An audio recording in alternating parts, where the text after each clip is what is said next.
Vamos a ver desde el punto de vista político, ¿qué señales está dando el gobierno? Es, diríamos, la nueva figura del Ministerio de la Presidencia, a la cabeza de Fernando Aramayo, un endurecimiento en algún punto, más o menos conciliador, con la capacidad de más o menos tender puentes con diferentes sectores, de organizar mejor y gerentar mejor el Estado. A ver cuáles las impresiones a estas y otras interrogantes. Daniel Valverde nos acompaña desde Santa Cruz, siempre es un placer conversar con él. Daniel, buenas tardes. Diego Montaño lo saluda desde La Paz. Diego, un gusto saludarte, muchas gracias por la invitación y bueno, creo que todo el país está hablando de la decisión, ¿no?, del presidente de borrar del mapa dos ministerios, de la renuncia que ya era cantada del ex ministro de la presidencia, José Luis Lupo, pero llama mucho la atención también, ¿no? Y creo que de forma negativa, que se eliminen dos ministerios, ¿no? Uno, el de Turismo y Cultura. Yo creo que hay sobradas razones para expresar preocupación al respecto, pero por sobre todo el Ministerio de Planificación, ¿no? Yo no puedo imaginar un país que quiera construir un nuevo norte, que quiera fortalecer la gestión a nivel de los territorios con los gobiernos departamentales y municipales, que quiera generar un nuevo ciclo sin planificación, ¿no? O sea, creo que es lo básico, hasta para una familia, para una institución y más para un país, ¿no? Tener bases, ¿no?, en cuanto se refiere a la planificación. Entonces, confunde realmente, no sabemos cuál es la intención.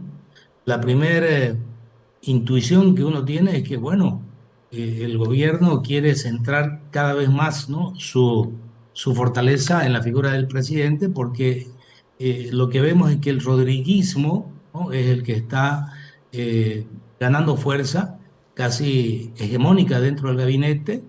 Eh, yo quiero, por ejemplo, relacionar esta afirmación con el nuevo ministro de la presidencia, que es el superministerio, con una decisión o con un acto, ¿no?, que fue también bastante criticado, que fue la otorgación o la imposición del Cóndor de los Andes, ¿no?, cuando ya el presidente es portador de esa insignia. Pero bueno, creo que eso es lo que está ocurriendo y no vamos a tener, creo, muchos más elementos para hablar del tema y para tener mayores argumentos hasta el 5 y 6 de agosto, cuando veamos si el gobierno plantea un rumbo o vamos a seguir en lo mismo, ¿no? Ya, eso en primera instancia, Diego. Bien, Daniel, dos temas que ha ido lanzando y quisiera profundizar. Uno, el rodriguismo. Ahora vamos a entrar a lo político, pero de repente para que nos pueda explicar de mejor manera o de una manera más didáctica, ¿por qué es importante tener un ministerio de planificación? ¿Y qué es lo que hace el ministerio de planificación? Que dicho sea de paso, había absorbido otra área importante que ahora queda ya eliminada de los rótulos de ministerios, que es medio ambiente, ¿no? Cuando el mundo está debatiendo respecto a qué está pasando con el medio ambiente, cuando incluso países generan recursos a partir de políticas medioambientales, en Bolivia, a puertas de los incendios forestales, eliminamos finalmente el Ministerio de Medio Ambiente, porque desaparece ya el de Planificación del Desarrollo. ¿Qué hace básicamente el Ministerio de Planificación? Por supuesto, aparte de quién ocupe el cargo. Bueno, como el mismo nombre, ¿no?, es muy expresivo, ese ministerio tiene que hacer la planificación de largo, mediano y corto plazo, ¿no?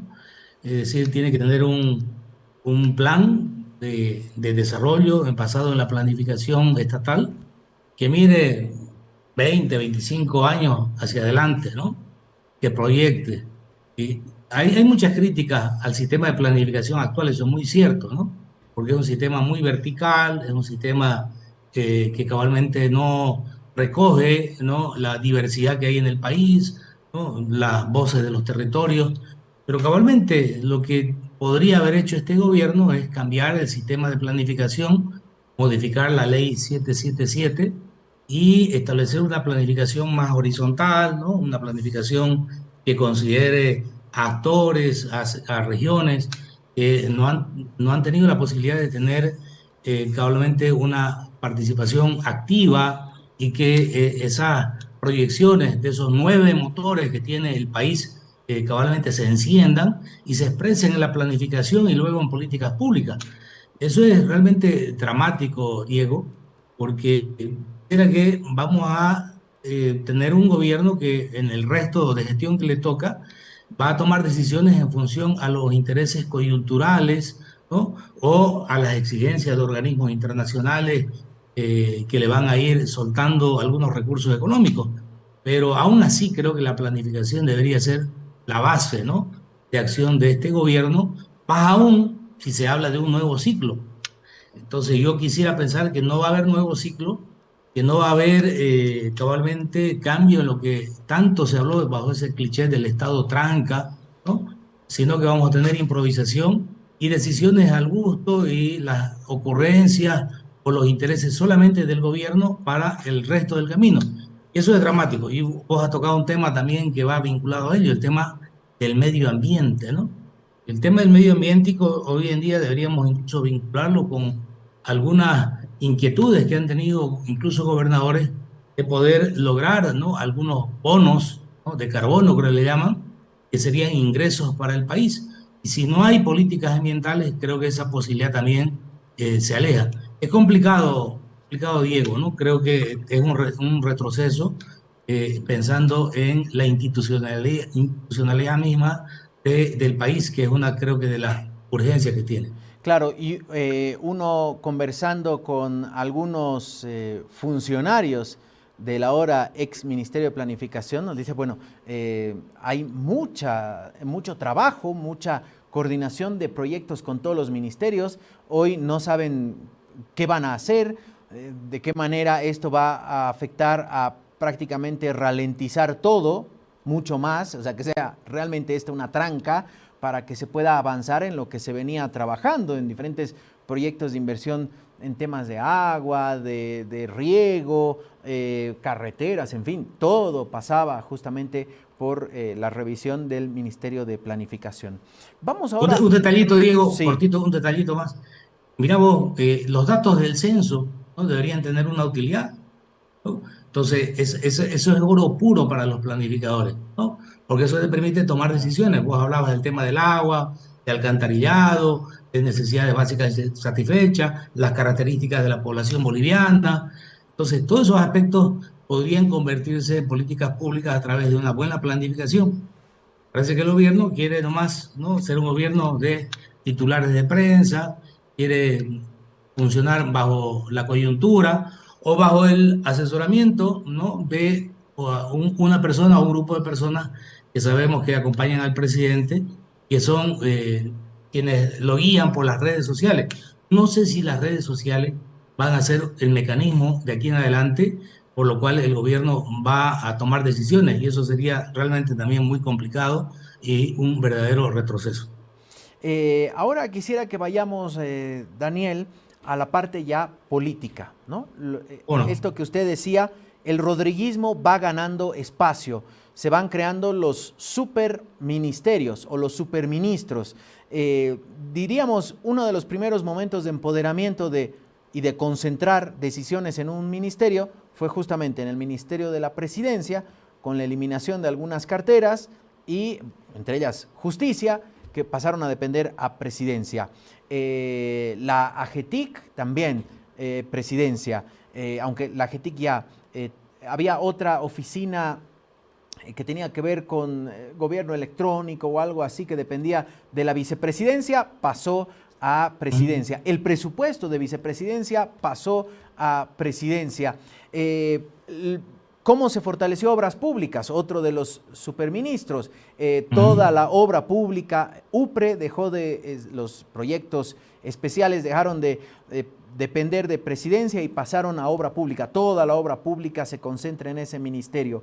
Y planificación, nos imaginamos, va a ir hacia las manos del ministro de Economía. Es, diríamos, el ministerio que más o menos ven lo mismo.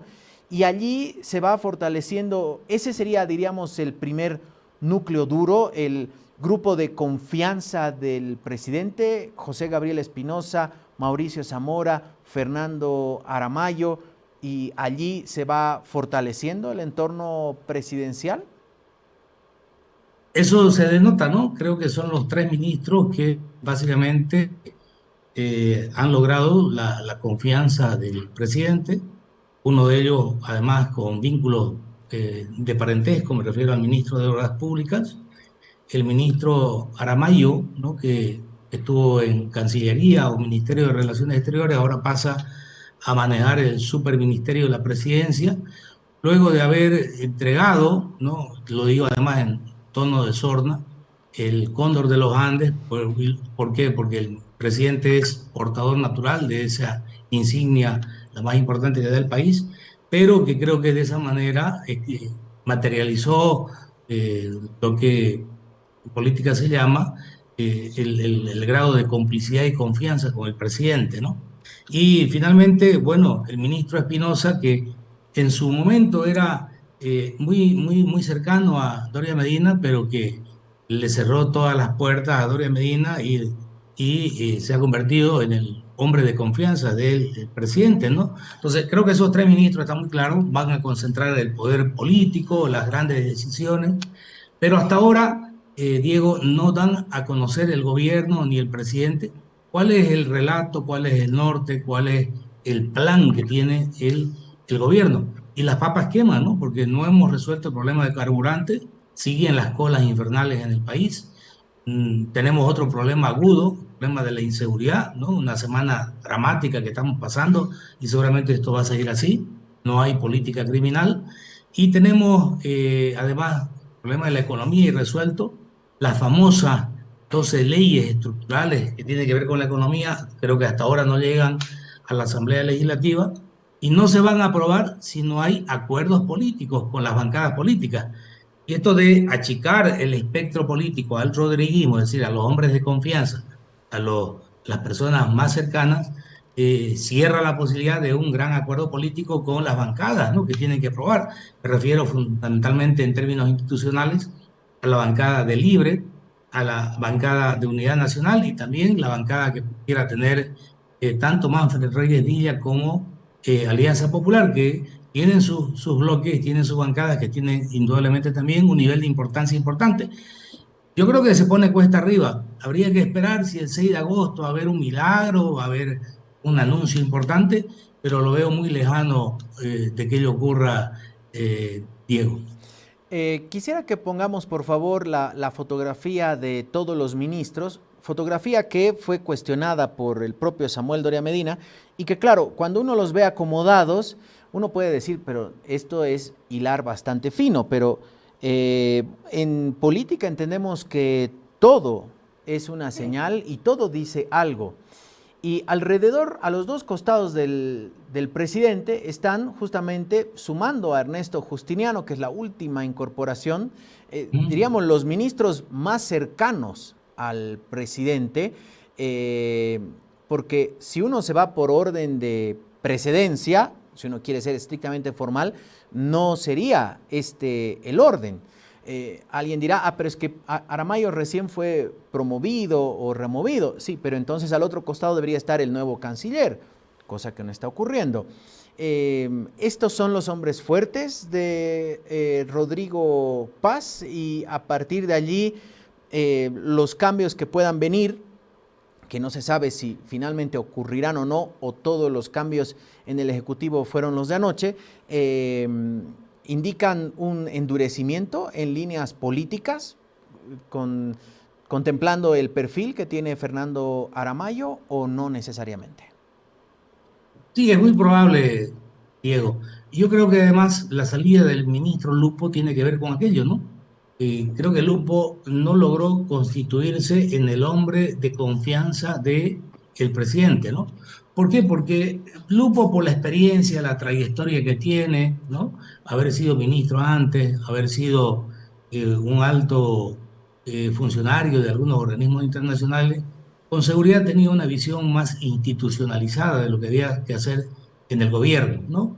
Es más, creo que él estaba empeñado en desburocratizar muchos trámites. Esto del Estado Tranca creo que estaba muy vinculado con las gestiones que él hacía con algunos organismos internacionales, se sacó un decreto, pero creo que al presidente no le cae muy bien eso porque está un poco en la línea nomás neopopulista, diría yo, ¿no? De ser él el centro de las decisiones, ¿no? De mantener una estructura, ¿no? No cambiar mucho, hacer grandes discursos, grandes anuncios, pero finalmente los resultados quedan pendientes, ¿no? Entonces, se me ocurre incluso, habrá que verlo, qué va a ocurrir, que el nuevo ministro de Relaciones internacionales no tienen motor propio, ¿no? Yo creo que es probable que muchas de las decisiones, como por ejemplo la designación o nombramiento de embajadores, decisiones o opiniones que se debe a foros internacionales, la va a tomar el mismo ministro de la presidencia y vamos a tener ahí un ministro de Relaciones Exteriores muy limitado, muy dependiente y siempre bajo consulta o del presidente o del ministerio de la presidencia actual. Y lo propio pasa en economía, lo propio pasa en obras públicas.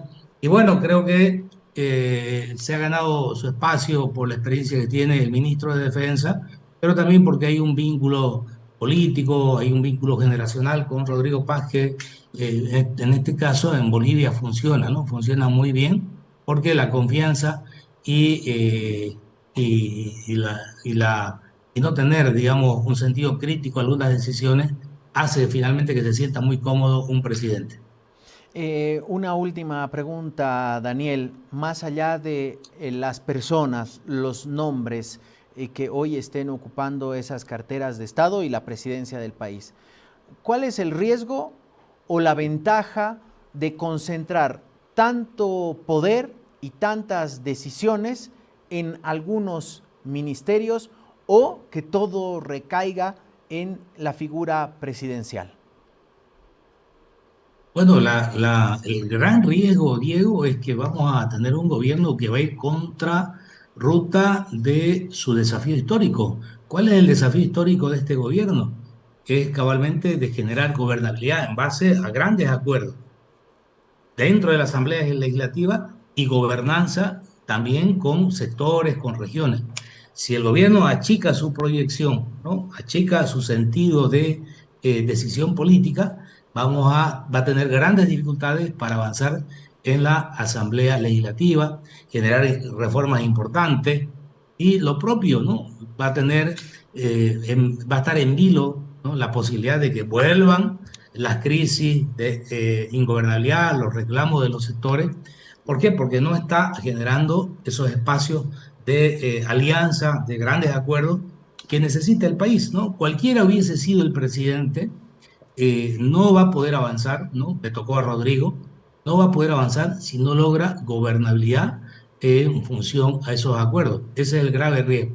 Concentrar el poder de la manera que lo está haciendo, sin tener la legitimidad, ¿no? En sectores sociales, en la calle, en las regiones, es realmente, creo, contraproducente, Diego.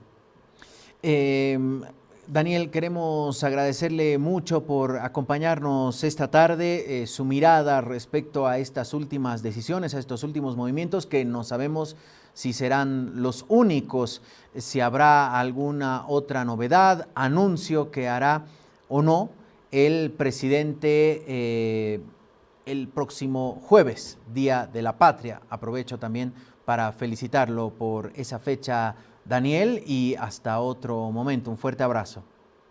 Muchas gracias, Diego. Y es cierto, el 6 de agosto creo que es una nueva oportunidad, no sé si la última, pero una muy importante que tiene el presidente para decir hacia dónde quiere llevar el país y cómo se van a resolver los problemas, porque creo que los anuncios sin decisiones lo están debilitando progresivamente en su consistencia y credibilidad. Gracias, Diego, muy amable. Gracias, un fuerte abrazo a Daniel Valverde, analista político.